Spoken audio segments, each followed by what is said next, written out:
청함을 입은 자와 택함을 입은 자의 차이를 아십니까?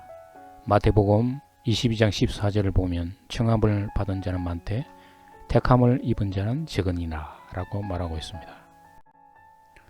성경에는 청함을 받은 자와 택하심을 받은 자의 비유가 있습니다. 여러 사례가 있지만 첫째 사례는 이스라엘 백성들이 하나님께 부르짖음으로 하나님께서 모세를 내세워 출애굽시켜 주셨습니다. 애굽을 나와서 홍해 바다를 건넌 백성들은 부르심을 얻은 자라고 할 수가 있습니다. 하나님은 모세를 통해 바로 왕에게 내 백성으로 하여금 예배하게 하라고 말씀하셨습니다. 호세아에서는 내 백성을 불러내었다라고 말합니다. 출애굽기의 뜻은 이름들이지만 레위기는 불러내다라는 의미를 가지고 있습니다. 부르심을 입은 자는 애굽을 나온 자들입니다. 그러나 가나안에 들어가는 믿음은 택하신 자들의 믿음입니다. 왜냐하면 애굽을 나와 광야에서 애굽을 그리워하는 사람들이 있었으며 하나님께 불평을 하다가 심판받은 자들이 있었으며 가나안에 들어가면 죽는다라고 생각하는 사람들은 다 광야에서 죽었던 것입니다. 애굽을 나온 이스라엘 백성들은 거의 200만 명 정도가 되었다고 추정합니다. 그런데 가나안에 들어가면 하나님께서 땅을 주실 것을 믿은 사람은 단 2명 뿐이었습니다. 여호수아와 갈렙 뿐이었습니다. 부르심을 받은 자는 200만이었으나 택함을 입은 자는 단 2명이었다는 것입니다. 나머지는 가나안에 들어간 자는 아이들과 광야에서 태어난 자들만 가나안에 들어갔던 것입니다. 기드온 300용사의 이야기를 보면 기드온은 32,000명을 불러내었습니다. 하나님 말씀하시기를 지금 너희가 이기면 너희들의 힘으로 이겼다고 할까 하노라. 그래서 두려워하는 자는 돌아가라 라고 말씀하셨습니다. 하나님은 기드온과 함께 하시겠다고 약속하셨으며 22,000명이 돌아갔습니다. 돌아간 자는 주님과 함께 이기심을 버린 것입니다. 주님이 말씀하시기를 이번에는 내가 물 마시는 자세를 보고 택하겠다고 말씀하셨습니다. 머리를 숙여서 마시지 않고 손으로 움켜서 마시는 자, 전쟁에 나가는 자세를 보고 택하신 것입니다. 그래서 300명만 택하게 됩니다. 9,700명은 물 먹는 것에 정신이 팔려 있었습니다. 그래서 제외시킨 것입니다. 택한 자들 300명이 이기는 자들이 되는 것입니다. 마태복음 22장 14절에서 청함을 받은 자는 많되 택함을 입은 자는 적으니라. 이 이야기는 천국의 비유에서 나온 말씀입니다. 천국은 자기 아들을 위하여 혼인잔치를 베푼 어떤 임금과 같다는 것입니다.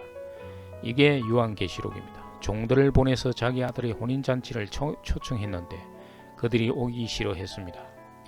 22장 4절에 보면 다시 다른 종들을 보내어 이르되 청한 사람들에게 이르기를 내가 오찬을 준비하되 나의 소와 살찐 짐승을 잡고 모든 것을 갖추었으니 혼인잔치에 오소서 하라 하였더니 하나님은 십자가의 죽음을 통해서 자기 아들을 결혼식의 제물로 잡은 것입니다.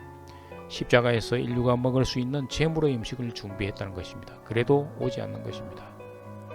22장 5, 6절에서 그들이 돌아보지 않고 한 사람은 자기 밭으로 한 사람은 자기 사업하러 가고 그 남은 자들은 종들을 잡아 모욕하고 죽이니 이게 모든 사람들의 모습이라는 것입니다. 22장 7절에서 임금이 노하여 군대를 보내어 그 살인한 자들을 진멸하고 그 동네를 불사르고 이게 요한계시록의 이야기입니다.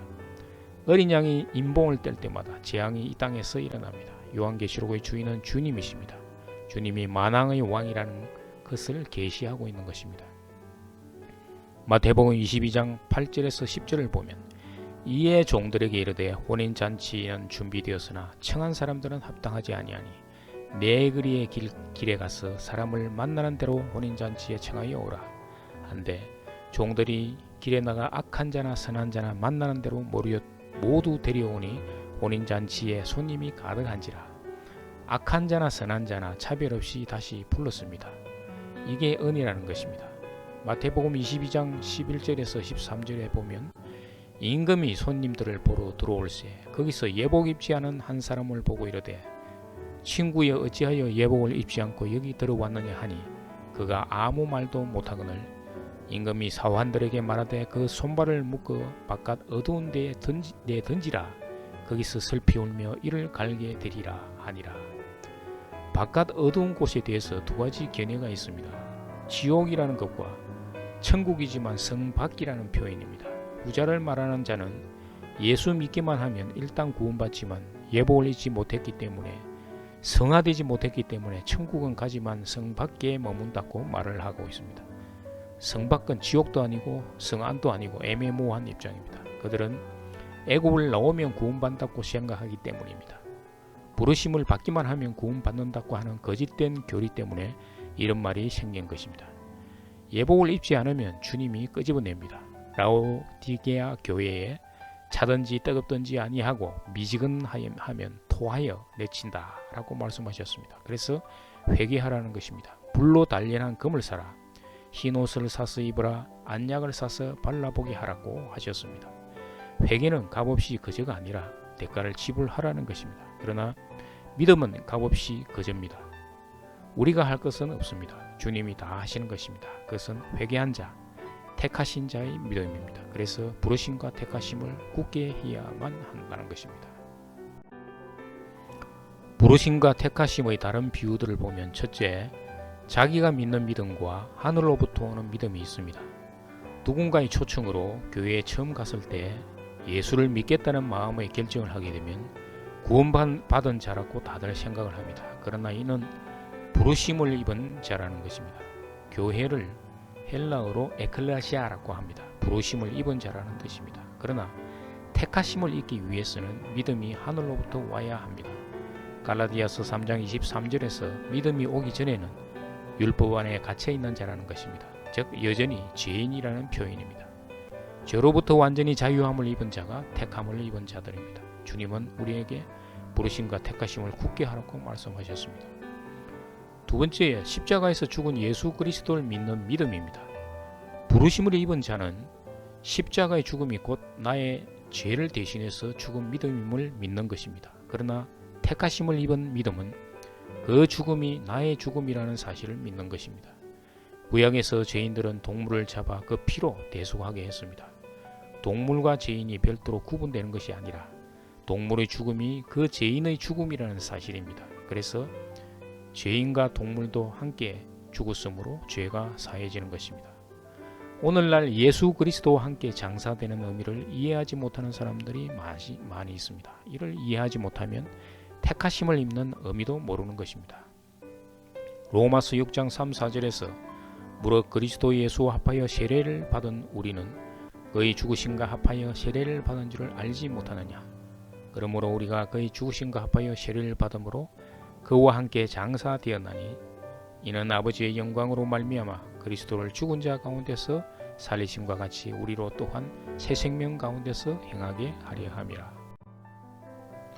어린 양의 피를 칠하고 홍해 바다가 갈라지는 사건을 경험했다면 광야에서 외치는 소리로 인하여 회개하는 것입니다. 그 율법으로 인하여 회개하는 것입니다. 율법은 모세로부터 세례 요한까지입니다. 율법이 마치면 우리의 죽음입니다. 그러므로 회개하여 옛사람이 예수와 함께 죽는 것입니다. 요수아와 함께 요단강을 건너 가나안으로 들어가는 것이 택한 자의 믿음, 바로 거듭남입니다. 갈라디아서 3장 23절에서 24절을 보면 믿음이 오기 전에 우리는 율법 아래 매인바 되고 계시될 믿음의 때까지 갇혔느니라. 이같이 율법이 우리를 그리스도께로 인도하는 초동교사가 되어 우리로 하여금 믿음으로 말미암아 어렵다함을 얻게 하려 함이라. 육적인 것이 예수 그리스도와 함께 죽은 자만 하나님이 인도하십니다. 죽어서 인도받으면 3장 26절에서 27절이 적용되는 것입니다. 너희가 다 믿음으로 말미암아 그리스도 예수 안에서 하나님의 아들이 되었으니 누구든지 그리스도와 합하기 위하여 세례를 받은 자는 그리스도로 옷 입은 능이라. 이 믿음은 예수 그리스도와 함께 죽는 자만이 갖는 믿음입니다. 이 세례는 홍해 바다에서 일어나는 것이 아니라 요단강에서 일어납니다. 오늘날 많은 교회에서는 광야라는 것을 말하지 않습니다. 애굽에서 나오면 바로 가나안으로 들어가는 것으로 생각합니다. 영적 기도만 하면 구원받는 식으로 말합니다. 어린 양의 피만 있으면 구원이라는 것입니다. 청함을 받은 자는 많으나 택함을 입은 자는 적다고 말했습니다. 모세오경의 그림자와 예수님의 말씀은 다 같은 의미를 갖고 있습니다. 악한 자나 선한 자나 다 불렀지만 예복을 입지 않은 자는 쫓겨난 것입니다. 예복은 마지막에 발견되지만 출발 전에 준비되어야 합니다. 이게 회개입니다. 회개는 자기를 부인하고 자기 십자가를 지는 것입니다. 회개는 세상죄를 회개하는 것을 넘어서 자기를 부인하는 옛사람의 죽음을 의미하는 것입니다. 회개는 주님이 부르셨을 때 준비되지 않으면 안 됩니다. 주님은 회개하는 자를 어린 양의 생명책에 기록하기 때문에 책하시는 것입니다. 구원은 좁은 길이며 쉬운 길이 아닙니다.